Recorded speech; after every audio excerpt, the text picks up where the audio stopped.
Hello everyone. We are in April और most probably CAT November end week में होगा। हर साल होता रहा है तो इस बार भी यही होगा। और कोरोना की वजह से जो भी चेंजेस होने होंगे वो मुझे नहीं लगता है कि एग्ज़ाम डिले होगा, बिकॉज लास्ट ईयर भी नहीं हुआ था तो इस साल भी नहीं होगा। बट लॉकडाउन और ये सारी चीज़ें होने वाली हैं, so this is the right time to focus on studies. अभी हमारे पास 8 महीने बचे हैं एंड बिलीव मी, इन 8 महीनों में अगर कोई मन लगा के तैयारी कर रहा है, कोई भी बेस हो इस समय, आई डोंट केयर कि अभी हमने पूरा कोर्स ख़त्म कर लिया है या मैं रिपीटर हूँ या मैं फ्रेशर हूँ या मैं नॉन इंजीनियर हूँ। मेरे पास एग्जांपल्स हैं बच्चों के जिन्होंने इस टाइम पे शुरू किया और नॉन इंजीनियर थे, एकदम बेसिक से शुरू किया, स्क्रैच से शुरू किया और they ended up with a great percentile. So everyone just focus on things which are in hand।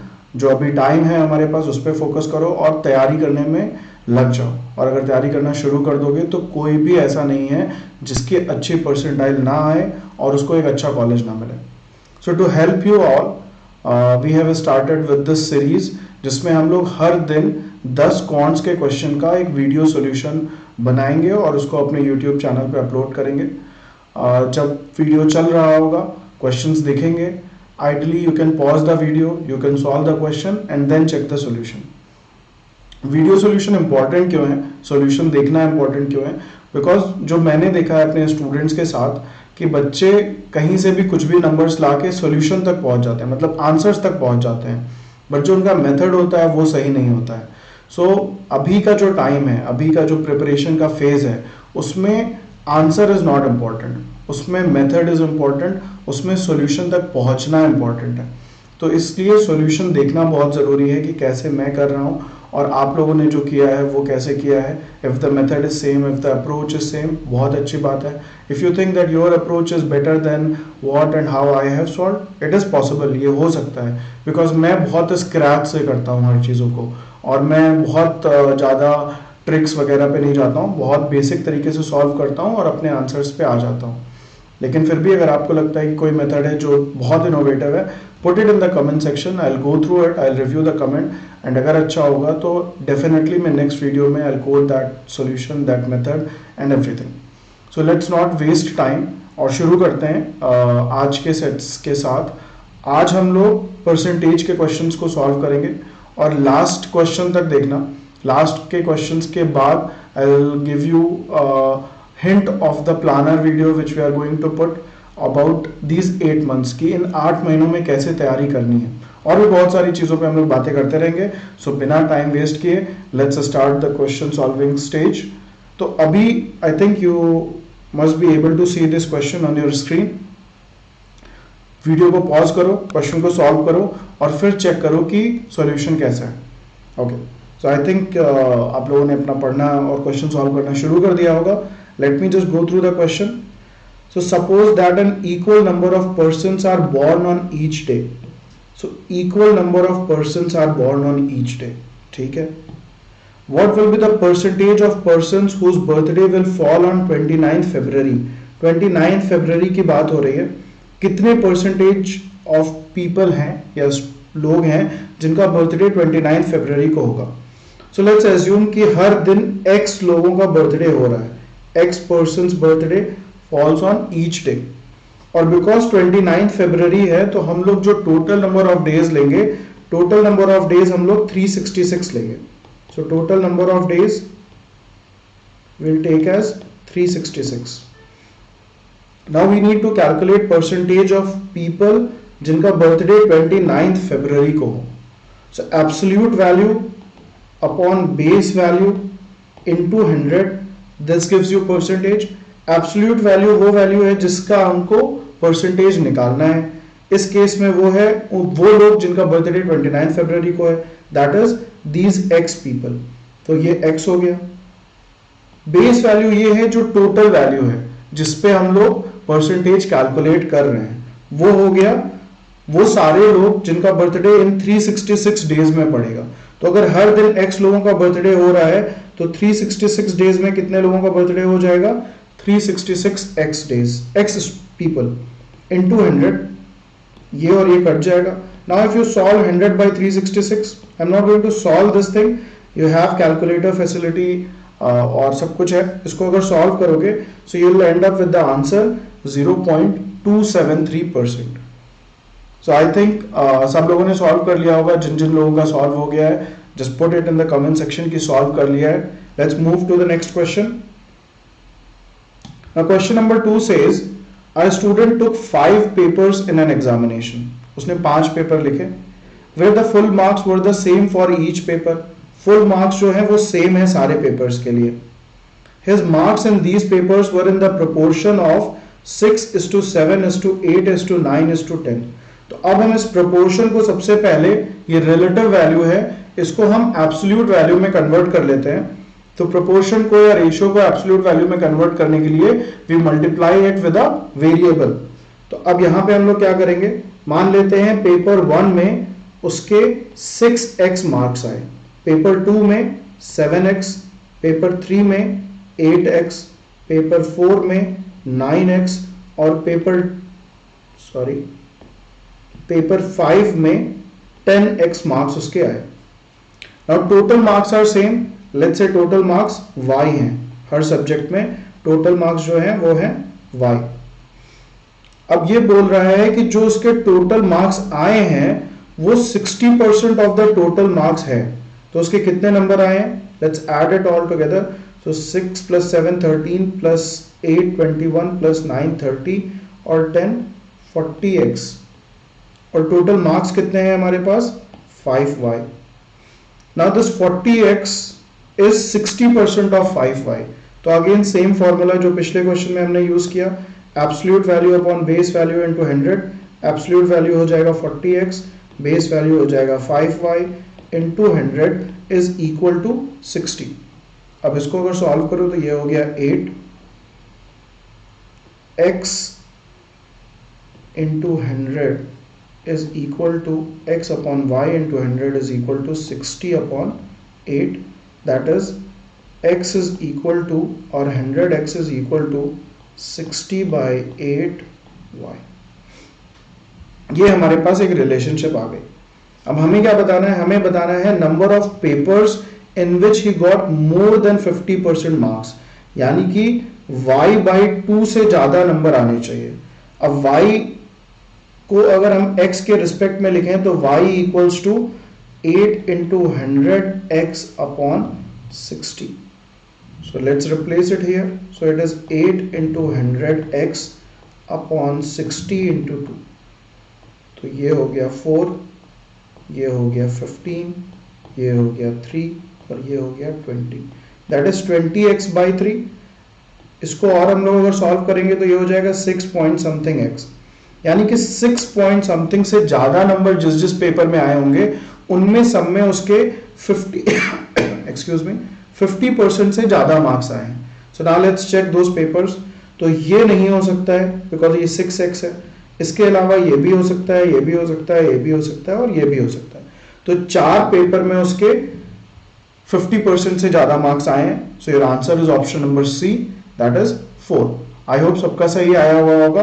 Just put it in the comment section if you got it right. If you got it wrong, क्यों गलत हुआ है ये जरूर identify करो और वो भी कमेंट सेक्शन में लिखो, सो दैट नेक्स्ट टाइम जब भी मैं कोई क्वेश्चन को सॉल्व कर रहा हूँ या कोई क्वेश्चन कर रहा हूँ तो मुझे पता रहेगा कि कहाँ पे गलतियां कर रहे हो तुम लोग.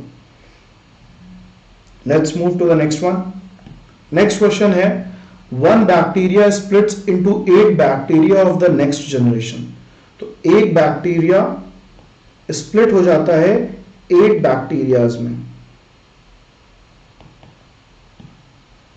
But due to environment only 50% of one generation can produce the next generation. तो सिर्फ 50% next produce कर पा रहे हैं. If the 7th generation number is 4096 million, what is the number in first generation? तो first generation में अगर हम A मान लें तो अब normal scenario में एक बैक्टीरिया 8 बैक्टीरिया बनाता था. But because of the environment only 50% can reproduce. तो इस चीज को हम लोग अपने आंसर में, अपने सॉल्यूशन में कैसे इनकॉर्पोरेट कर सकते हैं? हम मान लेते हैं कि अब इस न्यू सिनेरियो में एक बैक्टीरिया सिर्फ 4 बैक्टीरियाज को रिप्रोड्यूस करता है. तो ये जो कंडीशन थी कि 50% हो रहा है, ये सॉल्व हो गया। Now let's move it. तो एक बैक्टीरिया, कितने बैक्टीरिया नेक्स्ट, ये अगर ये फर्स्ट जनरेशन है तो सेकंड जनरेशन में कितने हो जाएंगे, 4 इंटू ए। थर्ड जनरेशन में कितने हो जाएंगे, 4 स्क्वायर इंटू ए। फोर्थ जनरेशन में 4 क्यूब इंटू ए। तो अगर इस चीज को तुम विजुलाइज करो, ऑब्जर्व करो, तो अगर हम इस तरीके से बढ़े तो सेवेंथ जनरेशन में कितने हो जाएंगे, 4 raise to 6a। Now this 4 raised to 6a is equal to 4096 million, ये गिवन है हमें। 4 raised to 6 क्या होगा, 4 raised to 6 हो जाएगा 2 raised to 12a। Now this is basic thing which you need to memorize। मैं बीच बीच में जब क्वेश्चंस करवाऊंगा रोज तो मैं कुछ चीजें बताता भी रहूंगा। फॉर एग्जाम्पल यहाँ पे सब लोगों को 2 raised to 1 से लेके 2 raised to 12, 3 raised to 1 से लेके 3 raised to 6, 4 raised to 1 से लेके 4 raised to 4 या 6 तक याद कर लो, 5 raised to 1 से लेके 5 raised to 4, 6 raised to 1 से लेके 6 raised to 4, और फिर बाकी सबके क्यूब कहाँ तक, एटलीस्ट 12 से लेके 13 के क्यूब तक याद करना है। ये बेसिक चीजें हैं जो याद होनी चाहिए। अब आगे आते हैं इसी क्वेश्चन में। सो 2 raised to 12 क्या होता है, 2 raised to 10 1024 होता है। 1024 into 4 will be 4096a is equal to 4096 million।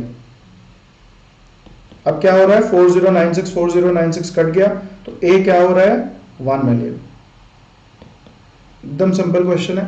Now these questions, many of these questions are from previous year paper. CAT के पिछले सालों में ऐसे ही क्वेश्चन आए हैं।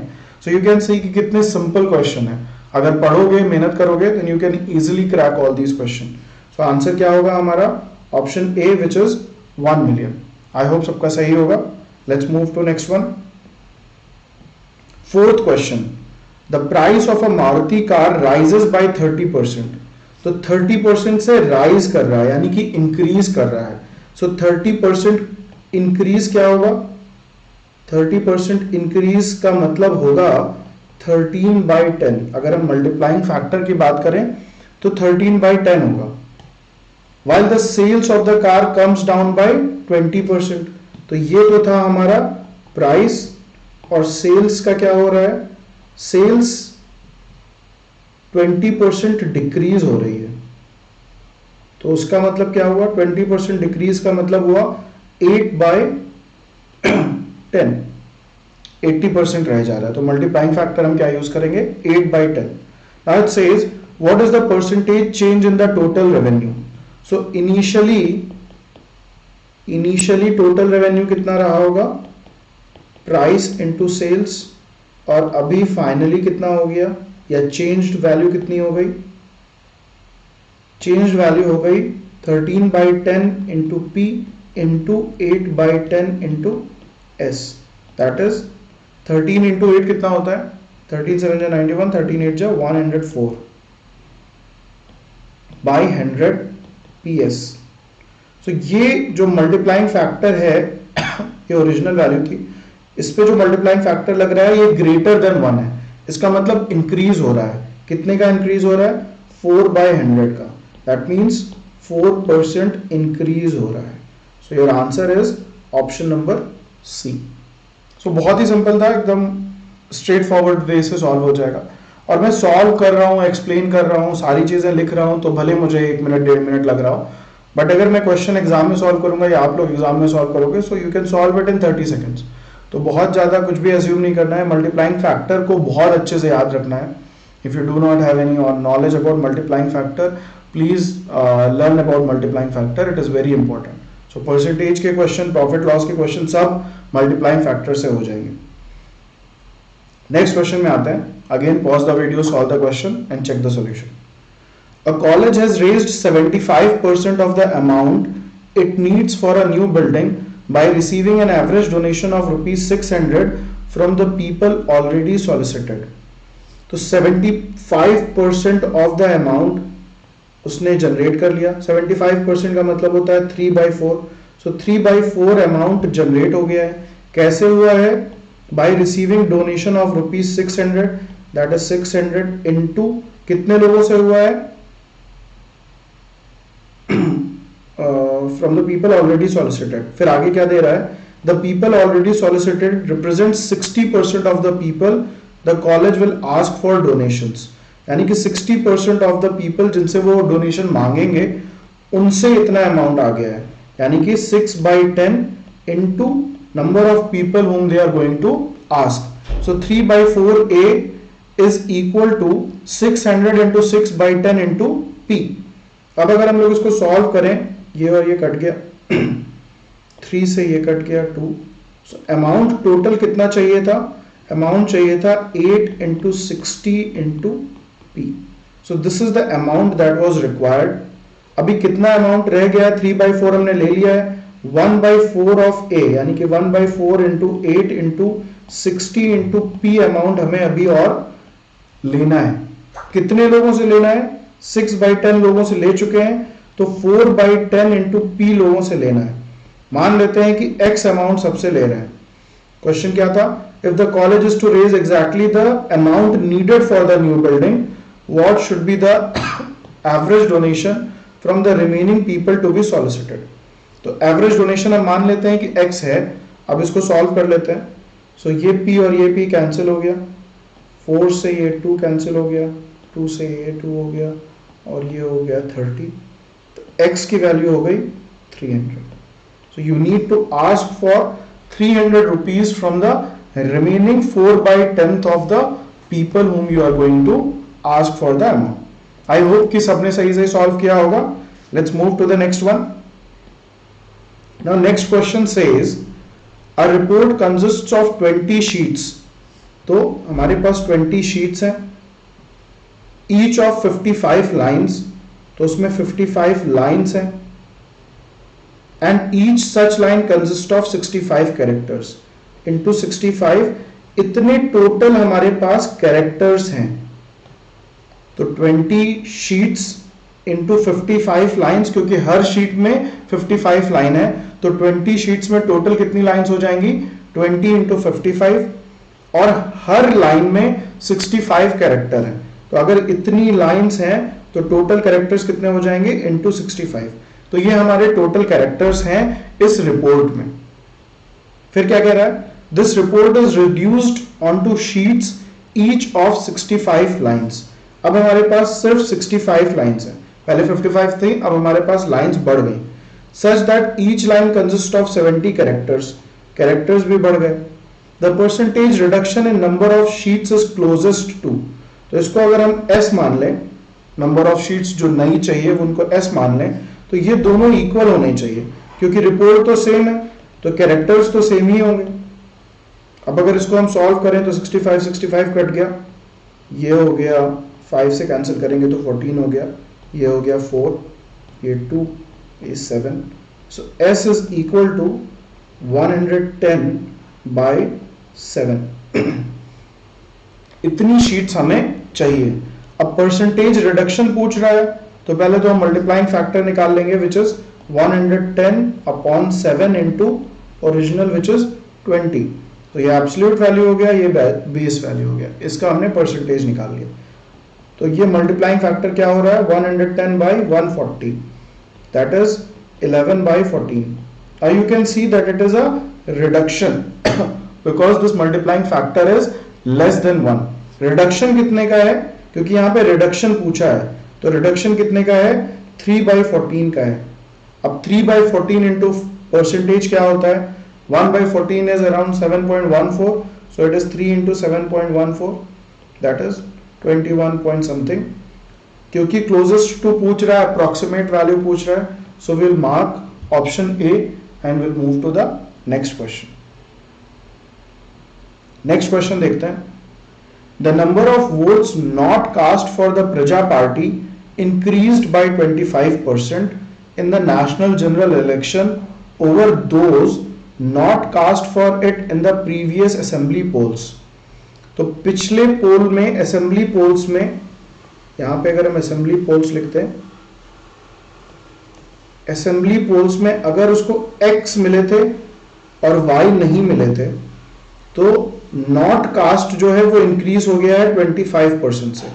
25% इंक्रीज का मतलब होता है 5/4। तो जो नहीं वोट्स मिले हैं वो अब कितने हो गए, 5/4 y। ये किसमें है, national general election.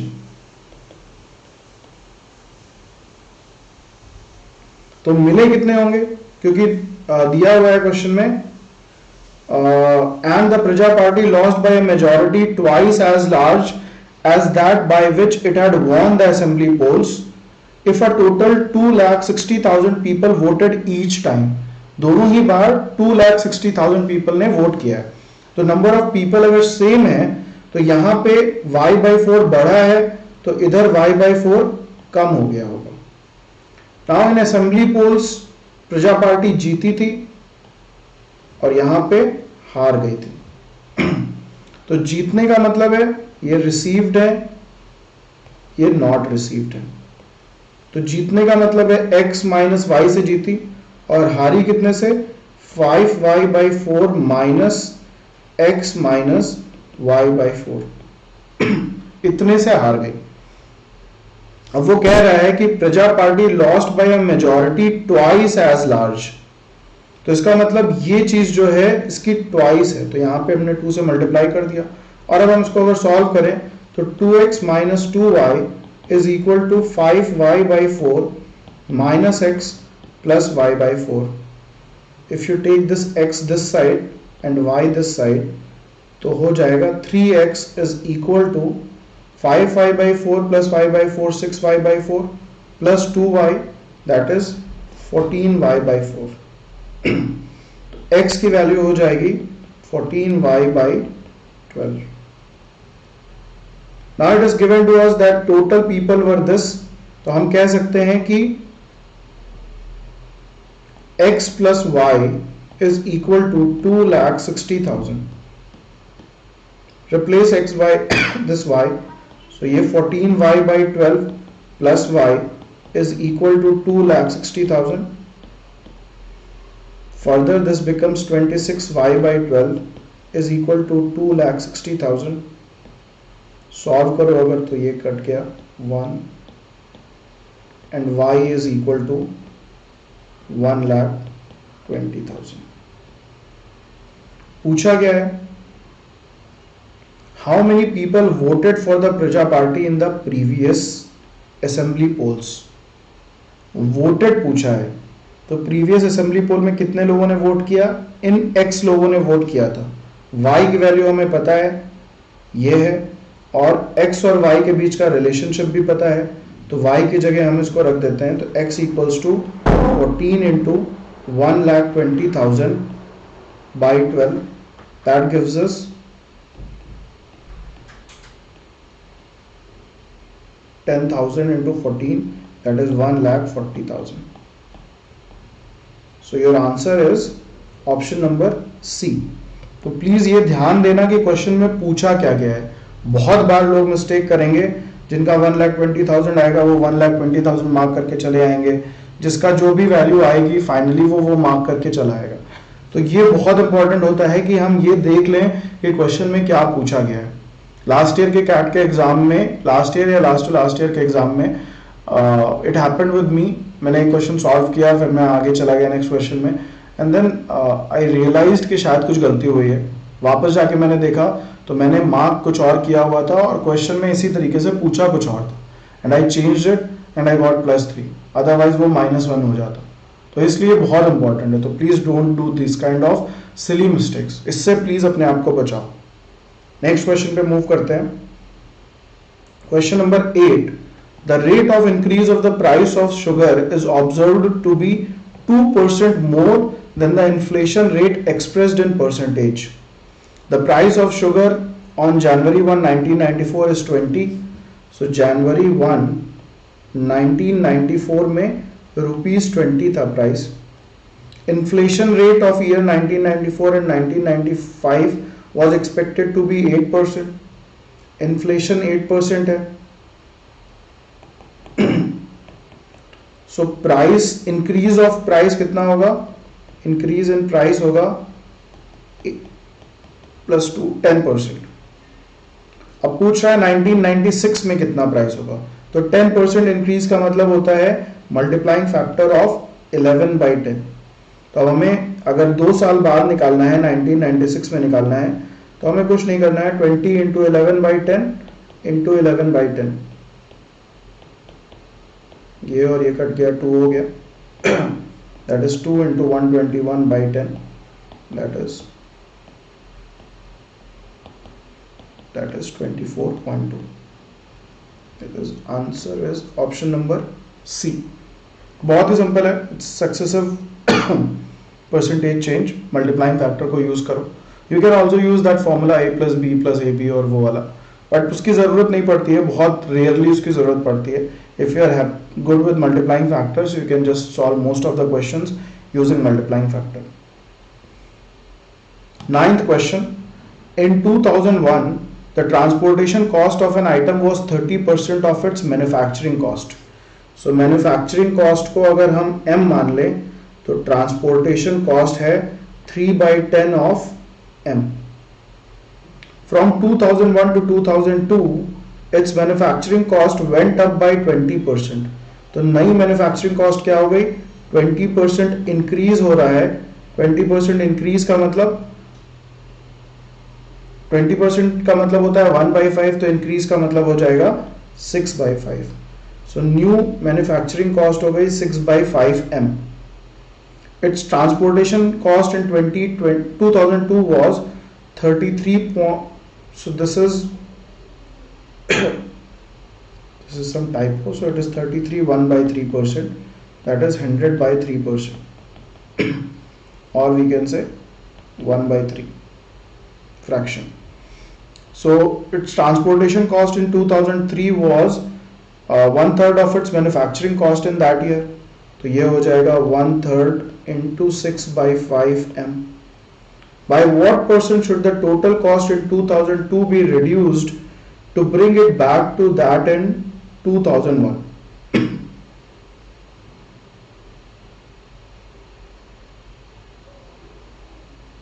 Total cost की वैल्यू है manufacturing cost plus transportation cost. तो अब हम अगर 2001 का टोटल कॉस्ट देखें तो वो हो रहा है 13/10 m, और अगर हम 2002 की टोटल कॉस्ट देखें तो वो हो रहा है 18/15 प्लस 6/15 m, यानी कि 24/15 m. तो अब हमें देखना है कि उसको रिड्यूस कितना करना पड़ेगा. So let's check the difference. So पूछ रहा है by what percent should the total cost in 2002 be reduced, that is 24/15 m into some multiplying factor should be equal to 13/10 m. m और m कैंसिल हो गया, ये 3 हो गया, ये 2 हो गया, ये 8 हो गया.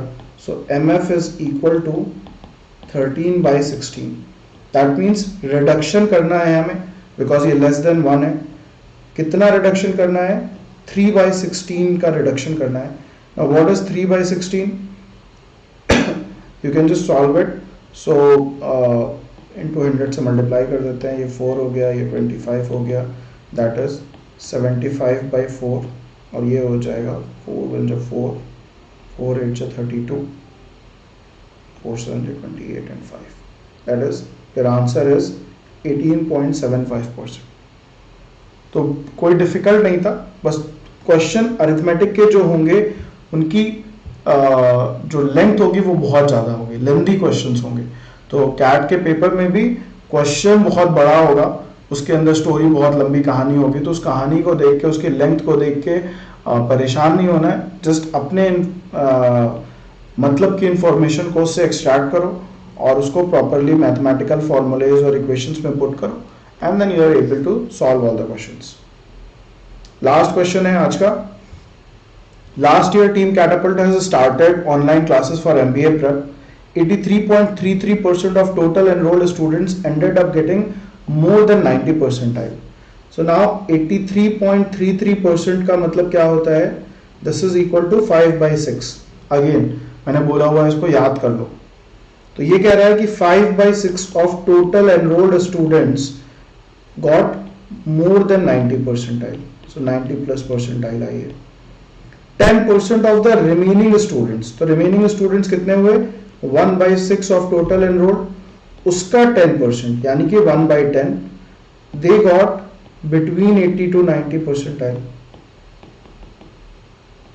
If the number of students scoring less than 80 percentile is 18, यानी कि 9/10 into 1/6 of total enrolled students is equal to 18. Solve कर लेते हैं, ये हो गया 2. So total enrolled students कितने हो गए, 120. Find the total number of enrolled students and the answer is 120. So I hope कि you must have solved all questions correctly. जिनके नहीं सॉल्व हुए हैं वो प्लीज एक बार सॉल्यूशन को फिर से देखो और फिर से ट्राई करो सॉल्व करने को. Now I am also planning to come and interact with all of you on a one-to-one basis. So I'm going to allocate half an hour of my daily time for this kind of interaction. More details will be available to you guys in maybe in the next video, जिसमें मैं process बता दूंगा कि कैसे you have to book your slot for one-to-one interaction with me. And that interaction can be regarding anything, regarding your preparation, regarding where you are currently, regarding whether you should pursue MBA as a career option or not, या कोई college में अगर कोई issues आ रहे हैं, college selection में कोई issues आ रहे हैं, या फिर यू आर फीलिंग डीमोटिवेटेड, या कोई भी क्वेरी है. So rather than putting it on some random social media pages and किसी का भी आंसर आ रहा है जिसका कुछ पता नहीं है कि कौन है आंसर दे रहा है, it's better to go with a proper channel. So I'll create a process, I'll update you in the next video. And जो मैंने starting में बोला था कि मैं कुछ hint दूंगा about the planner. So in the next video I'll explain to you how you are going to divide your 8 months, and this is how your preparation should work in phases: phase 1, phase 2, phase 3 and phase 4. So make sure that you do divide your time into different phases, divide your preparation into different phases, और इस तरीके से करोगे तो बहुत ही आराम से easily questions को solve कर लोगे, अपनी preparation को complete कर लोगे, and you will end up with a great percentile. So guys, I hope you must have enjoyed the video and the series that we have started. कल हम लोग ratio के questions को solve करेंगे, so make sure to brush up your knowledge on ratios, और सारे के सारे questions solve करना है. All the best, and I hope and I pray कि आप सब लोग CAT 2021 में बहुत अच्छे से परफॉर्म करो. Thank you guys, have a nice day.